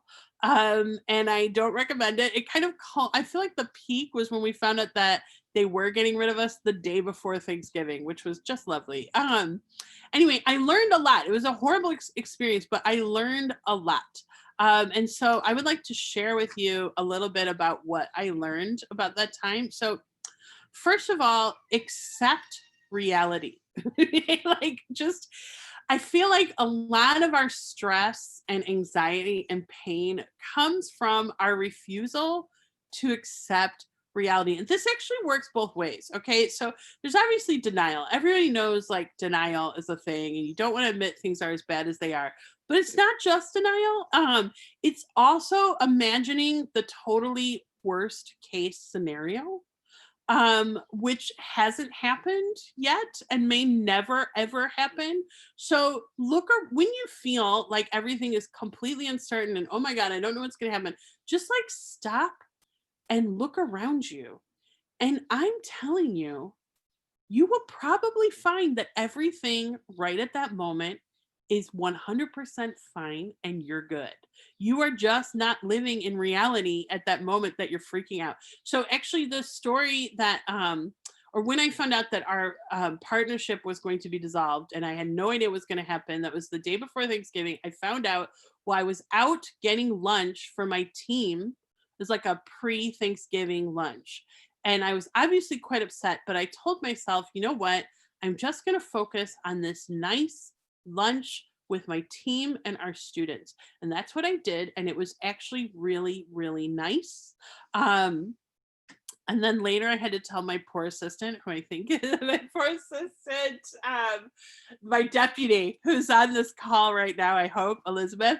I had to tell her later in the day, and she had no idea, which was great because that meant I was able to really live in that moment. But just try and accept reality. Another thing that I would recommend is just giving up external control. You cannot control other people. You can't control what's happening outside your house right now, what outside your door in other countries. You can't. We all want to, but you can't. You can only control yourself. So maintain internal control. Think about, you can control your reactions to things.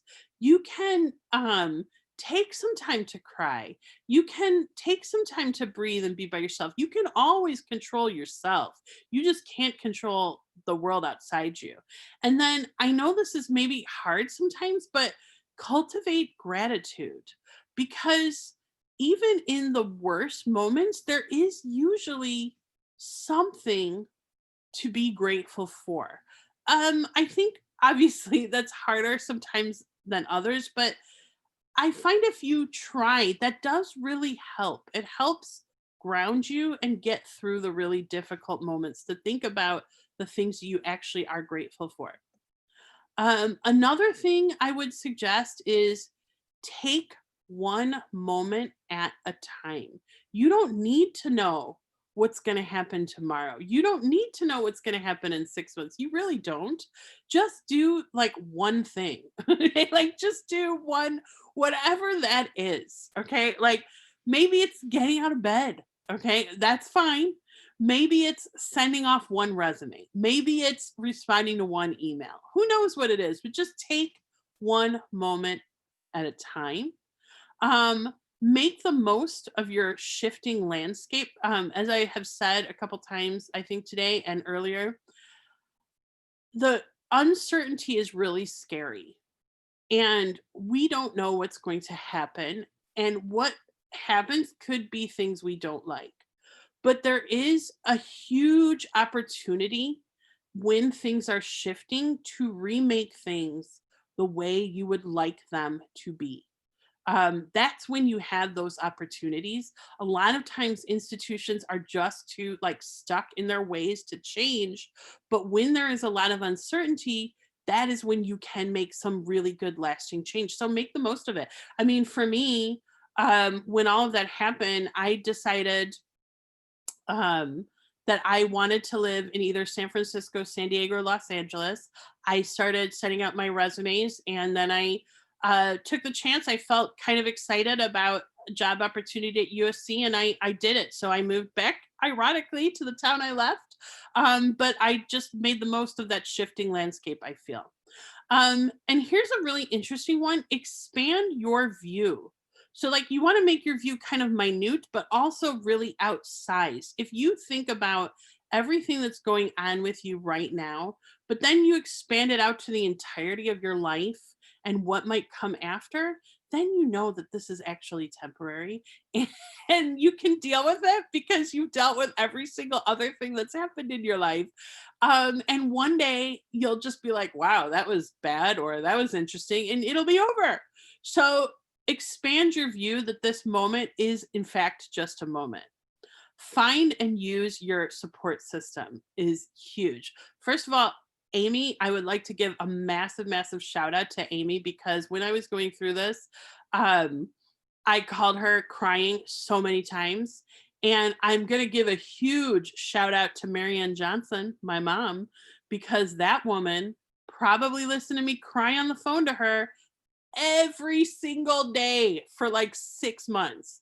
And then I moved to Santa Monica again, and I was happy. And she was like, oh, I guess I'm never going to hear from you again. Not true. It's just I really needed her there. And also Rob, so my husband. So we all have people like that who are really there for us when we need them. Use them. They want to be used by you in that way. They care about you. They love you. They'll do it for you. And you can do it for them when you're in a better spot.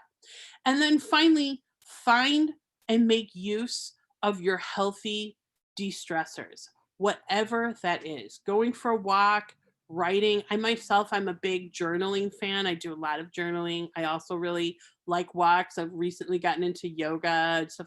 I'm going like full Californian. But whatever works for you as a de-stressor, do it. If it's healthy. If it's unhealthy, I would look at it, but hey, we've all been there too. And remember, this too shall pass. Literally, the one thing you can rely on in life is that things will change. They will definitely change. So whatever you're going through right now is 100% not going to be forever. And that is it. Thank you so much. That is the end of my talk. I am going to stop sharing the screen. Does anyone have any questions or comments? Is anyone still here? I feel like it's just me. We have folks here. Oh, I see some people. Yay. Does anyone have any thing they want to add or share or ask? I will second some of the comments you made with that podcast, staying in with Camille and Emily. They do make a really good point about this pressure that we put on ourselves to feel like I should be doing more things around the house. I should be cleaning out my closet. I should be whatever your should be's are. And that we feel like we should be taking on these extra activities or pressures because of the shelter in place. And so it's really important to recognize that no, not everything needs to be done right now. It actually can wait. So I know that that's one really difficult thing for all of us, because I think we're all pretty excited about our professions and about students and about teaching and about business. So it can be easy to pile on the projects, but give yourself a break. And thank you, Melanie. You're welcome. Any other thoughts, questions? Thanks, Mel. I really appreciate your talk, especially anytime that mental health and education overlap. I think we need more of that in the classroom. And you started out by sort of asking about triumphs and challenges, and the challenges are quite apparent, of course. And I just thought I'd add one positive or potentially positive side of all of this for our field, specifically language teaching, I see is a move toward online. Of course, it may not be ideal, and meeting in person and human interaction, there's no replacement, absolutely. But in the past, and especially the past 5 years or so, I've noticed that our field has sort of taken the stance that like you can't teach language online. If you look for online ESL teaching jobs, you won't find many of them. I mean, not in a university context. You find online teaching in other academic disciplines like English or education or everything. But for language teachers, I've always, been told like, well, for language teaching, you need to be there in person. And so I'm kind of excited about how this will change our field. Of course, I want to get back into the classroom as well, but I do see opportunities for more online work. And I know that's just one small positive thing in the midst of a giant, huge mess. Just a thought that I've been thinking about more lately. Thank you so much, Mel. You're welcome. I totally agree with you, Anne, because I don't know, I always feel like ELT is like a little behind the times. Like I always think back to when I had my very first lesson. Like we had a tape recorder. Like we had a big old-fashioned tape recorder in 2002. Like, I mean, to me, that's just like a metaphor for the entire industry. Is like we're always like 10 years behind. And so even though this is an incredibly difficult time, and I really feel it's like exploded or blown up our industry, I don't think that's necessarily a bad thing. Now that said, I like teaching online, and not everybody does, and that goes for teachers and students. Some students really hate it, and some teachers really hate it. So I feel like it's not for everyone, but I also think giving students more options for how they can learn best is a good thing. And also for teachers to deliver content in a way that they feel more comfortable or they prefer doing is a good thing. Yeah. Hi. Oh, hi. Hello. It's Jo. I just wanted to say, I really loved your talk. I missed a few, so I just came in there to yours towards sort of the middle. But anyway, it was great. I just wanted to say, really the same, like in terms of, like we're all in the same boat, like, is it Anne who just spoke then? Yeah. I mean, it was great what she said, because it is quite scary, having to adapt and having to change to the new sort of way of life, and our industry being I don't know if threat is the right word, but certainly it can feel a bit like that, Yeah. And then, but we're all managing, we've all managed to cope and get through it. And actually there's so many positive things, like you just said, and some people don't like it. I've certainly spoken to quite a lot of people who are like, oh no, this is so hard. But actually, there are so many ways to see the benefits, and especially I think for students, certainly my experience so far has been really positive, doing tutorials and classes online. So hopefully there is, there's a really big way forward for us all actually, and we can work through it, and who knows where we'll all be in the next 5 years, with this. Yeah, it's quite exciting in some ways, yeah. So that's all I wanted to say, and thank you again. Well, thanks guys. Thank you so much. Huge thank you to everybody in the UK and Ireland who've actually maybe been a part of this day longer than I have, since I was asleep for the first couple of sessions. I really appreciate you staying up late, having a cocktail and some English language professional development. It was awesome. I've been so inspired by today. Like, get ready for me to hit you up and be like, oh, hey, why don't we try this? Why don't we do that? Let's do this. And just thank you so much. If you, one last plug, if you haven't donated anything and you still want to or can, please make sure you do. You can go over to our page and you'll see all the links we've got there for that. So just a quick question about that, Mel. I thought I heard Amy say, and I'm sorry if I missed this, that we should message her about donating. Did I misunderstand? If you donate, message her and she will match whatever you donate. Okay, so do it separately. Make the donation and then message. Okay, I understand. Thank you.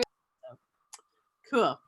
All right, guys, that's it. The Teachathon is over. If we were in person, we would obviously be going to the pub right now, but instead you're just gonna have to go to the pub at your home. So I hope one day we can do this in person, because I think I'm definitely doing it again. So, all right. Bye, everyone. Amy, is there anything you want to say? Nope. Bye-bye. Thank you, everyone. Bye-bye. Bye. Bye-bye. Thank you. Okay. Bye-bye. Bye.